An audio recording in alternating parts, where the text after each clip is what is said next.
What would make a billionaire tech leader gamble it all on a controversial cryptocurrency?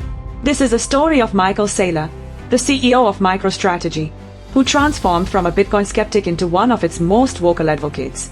His journey is not just about numbers or investments, it's a tale of conviction, risk-taking, and the pursuit of a revolutionary vision. Just a few years ago, Saylor had little faith in Bitcoin. He viewed it as risky, unpredictable, and overhyped, hardly the kind of asset he'd bet his company's future on.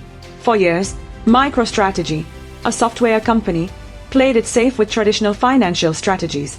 Saylor believed in the stability of cash reserves and conventional investments. But then came 2020.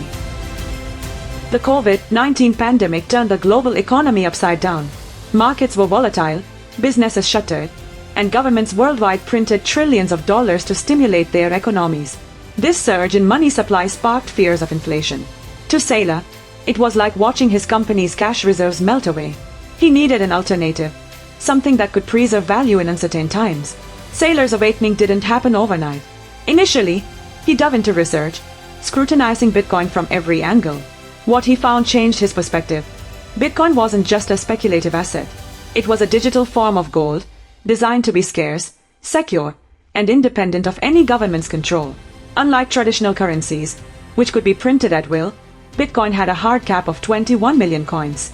Its decentralized nature meant it couldn't be manipulated or inflated. In August 2020, Saylor made a bold move. MicroStrategy invested $250 million into Bitcoin. For Saylor, this wasn't just a financial decision, it was a leap of faith. He wasn't just buying a digital asset, he was betting on a paradigm shift in how we think about money. Once he took the first step, there was no turning back.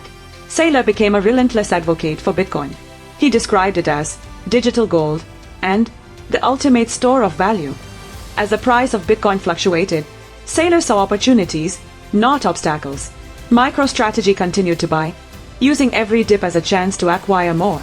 By 2024, the company had amassed over 150,000 Bitcoin, making it the largest corporate holder of the cryptocurrency.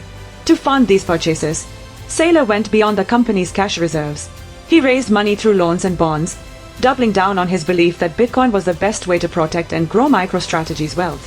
His strategy was simple: buy and hold.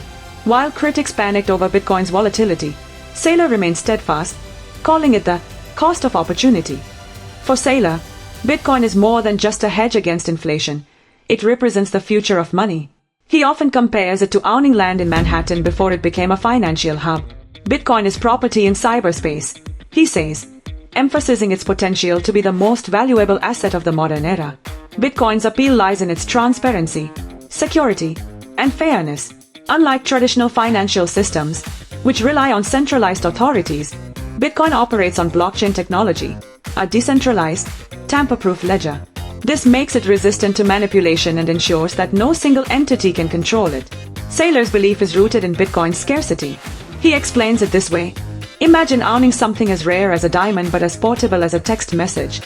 In a world where fiat currencies lose value over time, Bitcoin offers a way to preserve wealth for future generations. Of course, not everyone shares Saylor's enthusiasm. Critics argue that Bitcoin is too volatile, risky, and speculative to be a serious investment. Some point to its environmental impact, given the energy-intensive process of mining new coins. Others worry about regulatory crackdowns or the potential for Bitcoin to become obsolete with technological advancements. Saylor doesn't dismiss these concerns, but he sees them as growing pains for a revolutionary technology. He often likens Bitcoin's journey to the early days of the internet, when skeptics doubted its potential. Every great innovation faces resistance, he says, but over time, the world catches up. Saylor's bold moves have inspired other companies to follow suit. Tesla, Square, and other major players have invested heavily in Bitcoin, signaling a shift in corporate finance. Saylor believes this trend will accelerate as more businesses recognize Bitcoin's advantages. But his advocacy doesn't stop at the corporate level. Saylor frequently speaks about Bitcoin's potential to empower individuals, especially in regions with unstable currencies or oppressive governments. Bitcoin is freedom, he says. It's a way for people to take control of their financial future. So, what's next for Michael Saylor? His plan is clear: keep buying, keep holding, and keep spreading the word. He's not just investing in Bitcoin.